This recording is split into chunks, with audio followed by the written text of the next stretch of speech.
गाणी अभ्यासक ज्यांना म्हटलं जातं, ज्यांचे वडील मुरलीधर भोसेकर यांनी अनेक पुस्तकं लिहिली, त्यांचाही खूप अभ्यास होता. आणि अतुलजी मुरलीधर भोसेकर, मी त्यांना बोललो की आमच्या मिसेस सुद्धा भोसे या गावच्याच आहेत, ओव्हाळ म्हणून, ते पण ओव्हाळ, तर भोसे आणि भोसेकर असं नंतर झालं. तर मी त्यांना विनंती करतो की त्यांनी आपलं मनोगत व्यक्त करावं.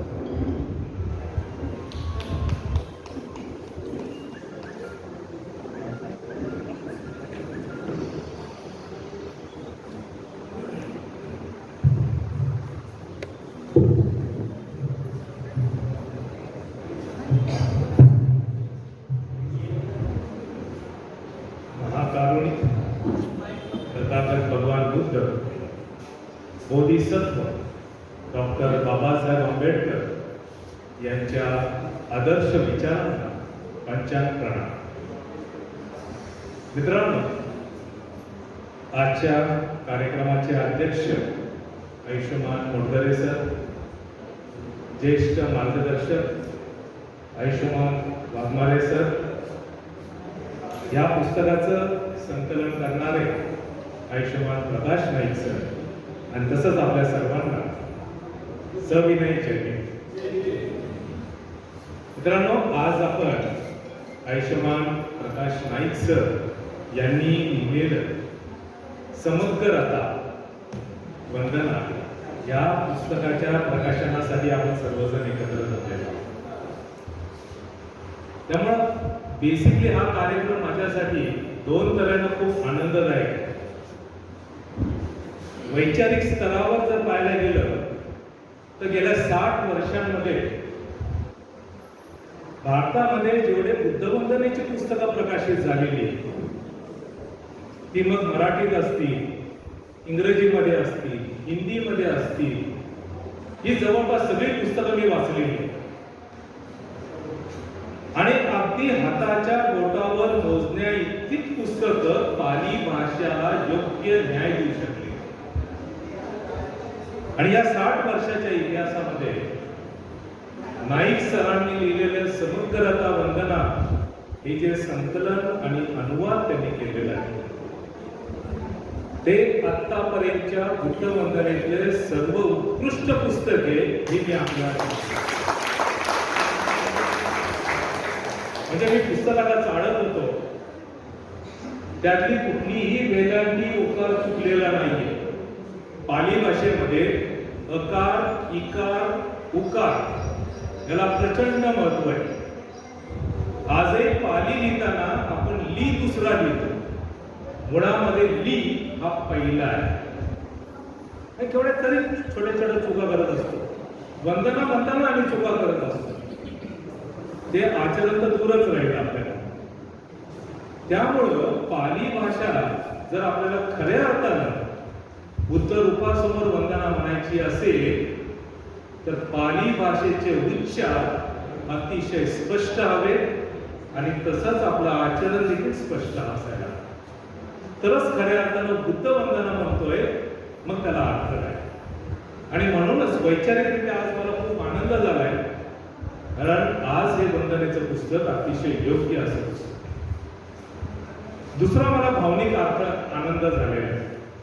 भावनिक यासाठी की आयुष्यमान प्रकाश नाईक सर हे माझे सख्खे मामा आहेत, आणि सख्खे मामा आणि वाचा मी त्यांचा, आणि आम्ही दोघांनी एकत्र पाली भाषेला अभ्यासाला सुरुवात केली. त्यांनी पाली भाषे व्याकरणाकडे त्यांनी त्यांचा मोर्चा वळवला आणि मी बुद्धिझमकडे वळतो मोर्चा पाहतो. पण आजही त्यांचं मार्गदर्शन आम्हाला सतत असतं. गेल्या 13 वर्षापासून आम्ही जे वर्ग चालवतोय त्यामध्ये नाईक सरांचा वाटा अतिशय मोठा आहे. केवळ त्यांचं पाली भाषा, त्याचं व्याकरण यामुळे अनेक विद्यार्थी जोडले होते. पण हे सगळं जेव्हा आपण करतो ते मुळात काय करतो? माझा असा अभ्यास आहे की जोपर्यंत खऱ्या अर्थानं आम्हाला बौद्ध संस्कृती कळत नाही, त्या संस्कृतीबद्दल जोपर्यंत आम्हाला अभिमान बाळगत नाहीये, तोपर्यंत खऱ्या अर्थानं आम्ही बौद्ध म्हणून घेण्याचे लायक नाही. मित्रांनो, गेल्या 13 वर्षापासून नाशिक पासून मी पाली भाषा वर्गाला सुरुवात केली. आजपर्यंत जवळपास 950 मुलं आमच्या शाळेमध्ये म्हणजे आमच्या वर्गामध्ये पाली भाषा शिकले. त्यातले अनेक जण आज PhD धारक झालेले. आणि ज्यावेळेस 13 वर्षापूर्वी वर्ग सुरू केले होते मोडगरे सर, त्यावेळेस आणि त्या लहानपणापासून ऑब्झर्वेशन आहे की समाजामध्ये 2 व्यक्ती अशा आहेत त्या खऱ्या अर्थानं प्रबोधन करू शकतात. एक भिक्खूस भिक्खुनी संघ, कारण तो समाजाच्या सारखा जवळ असतो, आणि दुसरा एक वर्ग खूप महत्वाचा आहे तो म्हणजे बौद्धाचार्य. कारण लग्न लावल्यापासून घरातले सगळे विधी सुखदुःखाचे हे यांना बौद्धाचार्यांना आपल्या समाजामध्ये बोलवलं असतं. आणि त्यामुळे 13 वर्षापूर्वी आम्ही संस्थेने एक असा निर्णय घेतला की हे 2 वर्ग समाजापुढे जेव्हा जातात तेव्हा त्यांचं पाली भाषेतलं उच्चारण, पाली भाषेचा अर्थ त्यांनी लोकांना योग्य तऱ्हेने समजून सांगावा, ह्यासाठी संस्थेने एक पाऊल उचललं. ते म्हणजे सर्व भिक्खू भिक्खूंनी आणि सर्व बौद्धाचार्यांना पाली भाषेसाठी आम्ही त्यांना म्हटलं तुम्हाला विनामूल्य वर्ग अटेंड करा, पैसे संस्था भरेल तुमची. शोकांतिका तुम्हाला सांगतो, एकही बौद्धाचार्याने आजपर्यंत पाली भाषेचं प्रशिक्षण घेतलेलं नाही. आणि त्याला कारणही तुम्हाला मी सांगतो, कारण हे जे वर्ग आम्ही भरवले होते ते ज्यांना विद्यापीठात किंवा कॉलेजमध्ये जाऊ शकत नव्हते कामाच्या कारणाने, तर त्यांना रविवारचे वर्ग असावेत आणि त्यांनी रविवारी ते वर्ग शिकावे. जवळपास सगळ्या बौद्धाचार्यांनी मला एकच सांगितलं की सर रविवारचे आमचे कार्यक्रम असतात, लग्न लावायचं असतं, कुठंतरी काहीतरी वेगळे कार्यक्रम असतात आणि त्या कार्यक्रमासाठी आम्ही पाली भाषेला वेळ देऊ शकतो. माझं म्हणणं असेल, जेव्हा तुम्ही लोकांना वंदना सांगता, जेव्हा तुम्ही लोकांना बुद्ध विचार सांगता, तर मुळातच बुद्ध विचार समजून घ्यायला आधी आपण पाहिजे, मग आपण लोकांना सांगू शकतो. जर आम्ही ते समजूनच घेतले नाहीये, पाली भाषेतल्या वंदनेचे उच्चारच आम्ही विचित्र केले, तर लोकांसमोर विचित्र ज्ञान जाणार आहे, खरा बुद्ध विचार जाणारच नाहीये. आजही वंदनेमध्ये आपण बुद्धं शरणं गच्छामी म्हणतो, धम्मं शरणं गच्छामी. शरण हा शब्द पाली भाषेमध्ये नाहीच आहे, मग कशासाठी शरणं गच्छामी आम्ही म्हणतो? शरण शब्दाचा अर्थ वेगळा. आज जे वंदनेचं पुस्तक मला त्याचं टायटल वाचून खूप आवडलं. मी नाही सरांना ते सांगितलं, समग्रता इतका सुंदर शब्द आहे. त्याचा उच्चारण आम्ही करतो समग्रता, तो चुकीचा उच्चार. समग्र गला ग आहे, त्यामुळे ग वर जोर द्यायला पाहिजे आपण. समग्रता हे त्याचा अर्थ आहे. समग्रता म्हणजे सगळ्यांनी एकोप्यानं येऊन त्या वंदनेचा घेतलेला आनंद. एवढा सुंदर पाली शब्द आहे. आणि समग्र शब्दाचा अर्थ काय होतो? एकत्र, सगळे एकत्र, म्हणजे सगळ्या वंदना एकत्र. अर्थाचा किती वेगळा वेगळा फरक पडतोय. त्यामुळे पाली भाषा शिकणं हे खूप गरजेचं आहे. बुद्धाने 2500 वर्षापूर्वी जी वचनं म्हटलेली आहे, त्या वचनांचा जर आम्हाला आनंद घ्यायचा असेल तर पाली भाषा शिकण्याशिवाय आमच्या समोर पर्याय नाही. मित्रांनो, बौद्ध संस्कृती ही बुद्ध विचारातून तयार झालेली आहे. या बुद्ध विचारातूनच सम्राट अशोकांचा राज्य पुढे आला, जे मौर्य वंश आपण त्यांना म्हणतो. आणि विचार करा, आजही इथली व्यवस्था सांगते की ब्राह्मणी व्यवस्था सर्वश्रेष्ठ होती आणि बाकीच्या व्यवस्था किंवा बाकीच्या संस्कृती कमी दर्जाच्या होत्या. आम्हाला अभिमान वाटला पाहिजे की बौद्ध संस्कृतीनं या देशाला घडवलेला आहे.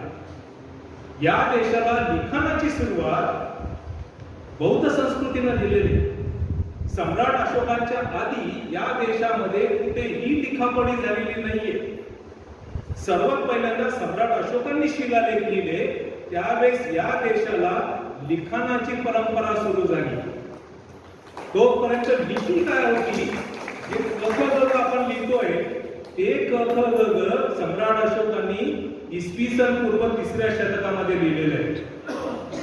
हे जे लोक म्हणतात की रामायण महाभारत 5000 वर्षाचं आहे, मी तर त्यांना ओपन चॅलेंज देखील दिलं होतं. कारण भारतामध्ये आजपर्यंत जे सापडलेले 2.5 कोटी हस्तलिखित सापडलेली आहेत. त्याच्यामध्ये शिलालेख आहेत, ताम्रपट आहेत, हस्तलिखित ग्रंथ आहेत. या सगळ्या 2.5 कोटी हस्तलिखितांचा मी अभ्यास केला आणि त्याच्यामध्ये माझ्या लक्षात आलं की इथं लिपीचं नावही वेगळं होतं, इथं जी पहिल्यांदा लिपी लिहिण्यात आली होती तो सगळ्यात प्राचीन रेफरन्स लिखित पुरावा सम्राट अशोकाचे शिलालेख आहेत. त्याच्याशिवाय दुसरं कुठलाही नाही. म्हणजे या देशाला लिखाणाची परंपरा बौद्ध संस्कृतीने दिली. या देशामध्ये ग्रंथ लिहिण्याची परंपरा बौद्ध संस्कृतीने दिली. कारण पाली त्रिपिटक हा भारतातला सर्वात प्राचीन लिखित ग्रंथ आहे. या ग्रंथाचं लिखाण इसवी सन पूर्व 78 मध्ये झालं. त्याच्यापूर्वी कुठलेही ग्रंथ भारतात लिहिले नव्हते आणि हे पुराव्यानिशी सिद्ध झालेलं आहे. मित्रांनो, या देशामध्ये शिल्पकलेचा प्रारंभ सम्राट अशोकांनी केला. सर्वात पहिली लेणी सम्राट अशोकांनी कोरली. सर्वात पहिल्यांदा दगडाचं शिल्प सम्राट अशोकांनी कोरलं. सर्वात पहिल्यांदा स्तंभ सम्राट अशोकांनी उभारला इथे. त्याच्यापूर्वी भारतामध्ये कुणालाही दगडामध्ये काय कोरायचं हे माहित नव्हतं. सर्वात पहिल्यांदा विहार सम्राट अशोकांनी महाबोधी महाविहार बांधलं आणि त्यानंतर विहारांचे आणि त्या विहारांपासून मंदिरांची परंपरा इथे सुरू झाली. मग आम्ही का विसरलो? याच बुद्ध विचारानं पुढे 4थ्या शतकामध्ये नालंदा विश्वविद्यापीठ स्थापन केलं. 4थ्या शतकामध्ये विचार करा, युरोपीय देश जनावरांची चरबी पितळून त्याचे दिवे बनवत होते. त्या 4थ्या शतकामध्ये नालंदामध्ये आपला भिक्खू वर्ग खगोलशास्त्राचा आणि वेगवेगळ्या ग्रहांचा अभ्यास करत होता. कुणी दिलं हे ज्ञान? या देशाला हे ज्ञान हे बौद्ध भिक्खूंनी दिलेलं आहे, बुद्ध विचारानं दिलेलं आहे. नालंदा विश्वविद्यापीठामध्ये सगळ्यात पहिले जे होते संघरिक्षित आचार्य, त्यांच्या हाताखाली धर्मकीर्ती तयार झाले. धर्मकीर्तीपासून मग पुढे जी परंपरा सुरू झाली तर संपूर्ण तत्वज्ञानाची बैठक, ज्याला आपण म्हणू शकतो फिलॉसॉफी, याची बैठक नालंदा विश्वविद्यापीठामध्ये तयार झालेली. प्रमाणशास्त्र म्हणजे ज्याला आज आपण म्हणतो काय प्रमाण तू बोलतोय हे खरं आहे, हे जे प्रमाणशास्त्र आहे, या प्रमाणशास्त्राची मूळ सुरुवात बौद्ध आचार्य दिकनाकांनी सुरू केलेली आहे नालंदा विश्वविद्यापीठामध्ये. सर्वात पहिल्यांदा लॉजिकल रिझनिंग हा जो विषय आज जगभरामध्ये सायकोलॉजीमध्ये विचारला जातो, शिकवला जातो, त्याची सुरुवात दिकलेरकाच्या शिष्यानं सुरू केलेली. मग हे आम्ही का विसरायला पाहिजे? भारतामध्ये साहित्याचं लिखाण आचार्य अश्वघोषानं पहिल्या शतकामध्ये संस्कृत भाषेतलं सर्वात पहिलं काव्य बुद्धचरितम लिहिलं आणि या अश्वघोषाच्या 400 वर्षानंतर कालिदास जन्माला आला. त्यांनी बुद्धचरितमच्या सूक्तांची, पदांची नक्कल केली आणि अभिजात शाकुंतल लिहिलं. त्या कालिदासाला या देशानं महाकवी कुलगुरू हे पद दिलं आणि ज्यानं या देशामध्ये काव्य प्रकार रुजवला त्या अश्वघोषांचं एकही काव्य पंचमहाकाव्यामध्ये सामील नाहीये. एवढी शोकांतिका आहे. म्हणजे या देशाला आम्ही काय काय दिलं हे विचार करा. मी नेहमी म्हणतो की जोपर्यंत तुम्हाला बौद्ध संस्कृतीचा अभ्यास होत नाहीये, जोपर्यंत तुम्हाला अभिमान वाटणार नाहीये, तोपर्यंत खऱ्या अर्थानं बुद्ध धर्माचे तुम्ही प्रचारक होऊ शकत नाही. कारण तुमच्यामध्ये काहीतरी पाहिजे ना मोटिवेशन. इथल्या व्यवस्थेनं, ब्राह्मणी व्यवस्थेनं मुख्यत्वे त्यांचं स्वतःचं काही नसताना स्वतःचा उदो उदो करून घेतला. मी जेव्हा सगळ्यात पहिल्यांदा सम्राट अशोकांच्या शिलालेखांची लिपी, ज्याला ब्राह्मी म्हटलं गेलेलं आहे, जेव्हा मी त्याचा अभ्यास केला, 10 वर्ष संशोधन केलं आणि मग लक्षात आलं की सम्राट अशोकांचे जे 45 शिलालेख आहे त्यापैकी 38 शिलालेखांमध्ये सम्राट अशोक सुरुवात करतात इयम धम्मलिपी देवानं पियेन पियद सिंगर यो लेखापिता. अरे इयम धम्मलिपी काय? आणि इथल्या व्यवस्थेनं त्याचं भाषांतर केलं या धर्मलेखामध्ये देवांचा प्रिय, जे साफ चुकीचं आहे. कारण हे यासाठी चुकीचं आहे कारण या सगळ्या लोकांचा पाली आणि प्राकृत भाषेचा अभ्यास नव्हता. जेव्हा मी पाली भाषेचा अभ्यास केला तेव्हा लक्षात आलं या शब्दांचा मूळ अर्थ काय.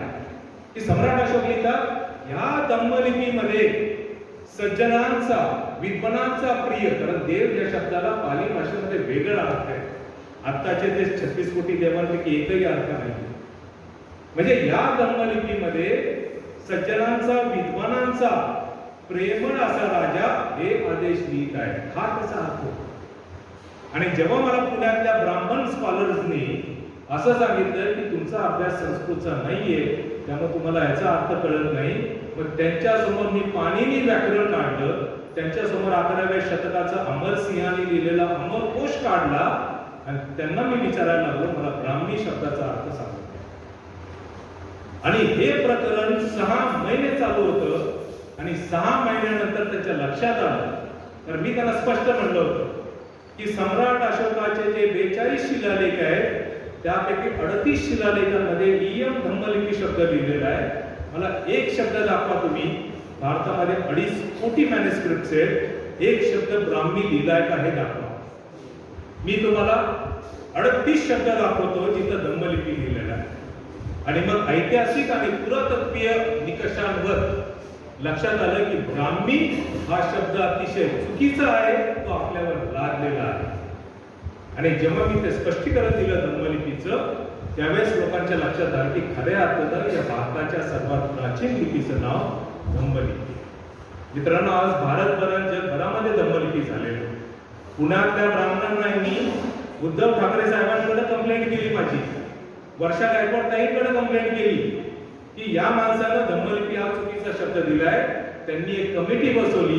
पुणे विद्यापीठातलेच प्राध्यापक त्याच्यामध्ये घेतले, भारतातले संस्कृत, पाली, प्राकृत, इतिहास तज्ञ आणि पुरातत्व तज्ञ घेतले. 3 महिने ही चर्चा झाली, डिबेट चालली आणि माझ्या एकाही प्रश्नाचं ते उत्तर देऊ शकले नाही. उलट त्यांच्या प्रत्येक प्रश्नाला मी ऐतिहासिक आणि पुरातत्व दाखले दिले आणि शेवटी त्यांना मान्य करावं लागलं. त्यांना मान्य करावं लागलं की ब्राह्मी हा शब्द चुकीचा दिला गेलेला आहे. मित्रांनो, 100 वर्ष आपल्या बोकांडी हा शब्द बसतो. विचार करा, आपल्या बौद्ध संस्कृतीमध्ये अशा अनेक अजून गोष्टी आहेत त्या बाहेर काढायच्या आहेत. चाणक्य कसा चुकीचा माणूस होता, चुकीचं व्यक्तिमत्व होतं, हे देखील मी सिद्ध करून दाखवलेलं. हे पाली भाषेकडून आपल्याला कळतं. ज्यावेळेस पाली त्रिपिटकातला एक शब्द तुम्ही वाचायला सुरुवात कराल तेव्हा एक आयुष्य कमी पडतंय हे आपल्या लक्षात ठेवू शकतो. आणि म्हणूनच मित्रांनो, बौद्ध संस्कृती जोपर्यंत आपल्याला खऱ्या अर्थानं कळत नाही तोपर्यंत खऱ्या अर्थानं आपल्या मनामध्ये मोटिवेशन. आज मी तर जाहीरपणे सांगतो, मी तर टिळक महाराष्ट्र विद्यापीठ नंतर जेवढे त्यांचे सेंटर्स आहेत, राष्ट्रीय संस्कृत संस्थान अशी आपले नागपूर मधली, अलाहाबाद मधली, लखनौ मधली, या सगळ्यांना मी ओपन चॅलेंज दिलेलं की म्हटलं तुम्ही ब्राह्मी मधला मला एक शब्द दाखवा, मी ब्राह्मी म्हणायला तयार आहे. पण जर ब्राह्मी नसेल तर तुम्ही माफी मागा, सरळ सांगा हे धम्मलिपीच हा शब्द आहे. तुम्ही हे सांगा की पाली व्याकरण या जगात भारतातलं सर्वात प्राचीन व्याकरण आहे आणि पाणिनी नावाचा एक काल्पनिक पुरुषाच्या नावाने तुम्ही पाणिनी व्याकरण हा ग्रंथ लिहिलाय, हे देखील मी सिद्ध करून करणार आहोत. या सगळ्या गोष्टी ज्यावेळेस आपण अभ्यास करतो त्यावेळेस लक्षात येतो आणि त्यामुळे आपण छातीत ठोकपणे उभं राहून सांगू शकतो कुणालाही की या देशाला घडवण्यामध्ये बौद्ध संस्कृती सगळ्यात मोठा वाटा आहे. ब्राह्मण संस्कृतीने फक्त चौर्य कर्म केलेले, दुसरं काही केलेलं. आणि याचे पुरावे आपण पुराव्याशिवाय बोलतच नाही. म्हणून तर डेक्कन कॉलेजच्या सगळ्या प्राध्यापकांना मी म्हणालो होतो, बाप दाखवण्याचे शब्द कर. पाली भाषा धम्मलिपीचे पुरावे दाखव ब्राह्मी म्हटल्याचे, तर मी मान्य करत, अन्यथा मान्य करणार. आणि म्हणूनच मगाशी मी मोडकरे सरांना तेच म्हटलं होतं की मला थोडासा जास्त वेळ द्या, 5 मिनिटं मी एक्स्ट्रा बोलेन, पण मी यासाठी बोलतोय की माझी ही पोटाची पिढी घेऊन जोपर्यंत आपल्याला आपल्या मुलांना आम्ही सांगत नाहीये बौद्ध संस्कृती, तोपर्यंत मुलं फक्त बुद्ध रूपासमोर येतील, डोकं टेकवतील, बाबासाहेबांना येतील, हार घालतील, पण त्यांच्या मनामध्ये जो इनर मोटिवेशन पाहिजे तो मिळणार नाही. आज जर आपण आपल्या मुलांना सांगितलं की बौद्ध संस्कृती किती श्रेष्ठ आहे, त्याला सांगायची गरज भासणार नाही की बाबा तू बौद्ध आहे, तो स्वतःच म्हणेल मी बौद्ध आहे. आणि म्हणूनच बाबासाहेबांच्या अनेक भाषणांचा, अनेक लेखन त्यांनी केलेलं आहे, त्याचा आम्ही चुकीचा अर्थ लावलाय. बाबासाहेब म्हणाले होते की हा देश मी बौद्धमय करीन, हे माझं स्वप्न आहे. आणि आम्हाला वाटलं की सगळ्या देश बुद्धम शरणं गच्छामि म्हणायला सुरुवात करेल. नाही, तसं नाही.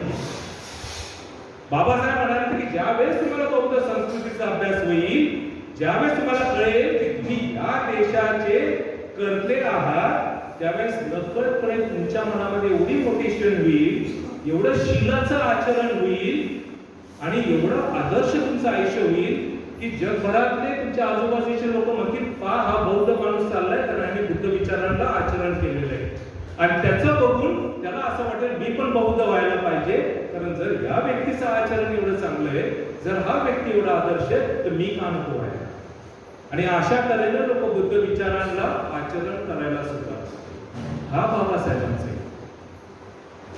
आणि तो हेतूकडे आम्ही लक्षच देत नाही, आम्ही अभ्यासच करत नाही. मला नाईक सरांचं यासाठी कौतुक वाटतं की रिटायरमेंट झाल्यानंतर आज 78व्या वर्षापर्यंत ते अभ्यास करतात. आणि माझं त्यांना नेहमी सांगणं असतं, म्हणजे तुम्ही आयुष्यात आता काहीच करू नका, तुम्ही फक्त अभ्यास करा आणि फक्त लिखाण करा. कारण ज्या व्यक्तीनं आज पण आपल्या समाजामध्ये मला 2 तऱ्हेचे लोक दिसतात रिटायर्ड लोक. एक रिटायरमेंट लोकांचा ते नागमंडळाला घेऊन टीव्ही सिरियल बघत बसतात, कारण काय आता रिटायरमेंट झाले, आता बाबा आराम करायचे दिवस आहे.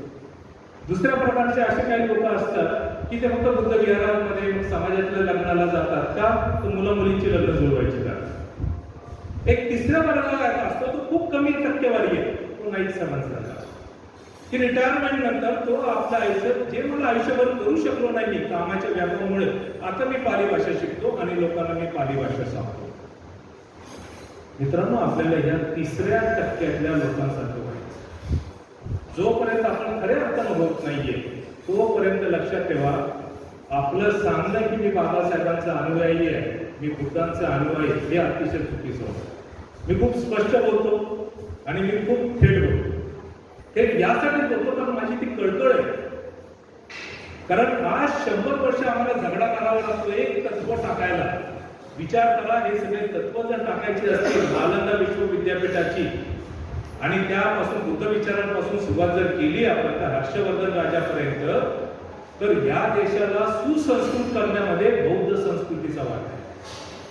आणि यातलं एक एक तत्व जर आम्ही काढलं, शिक्षा काढलं किंवा त्यातलं फिलॉसॉफी काढली, सायकोलॉजी काढली, म्हणजे अभिधर्माचा जर तुम्ही अभ्यास केला तर लक्षात येईल आजचं सायन्स आम्हाला सांगते, जगभरातले जे सायकोलॉजिस्ट ते सांगतात की जिथं आधुनिक मानसशास्त्र थांबतं त्याच्या पुढे त्याच्याकडे ज्ञान नाही, तिथून पुढे अभिधर्माचा प्रवास सुरू होतो.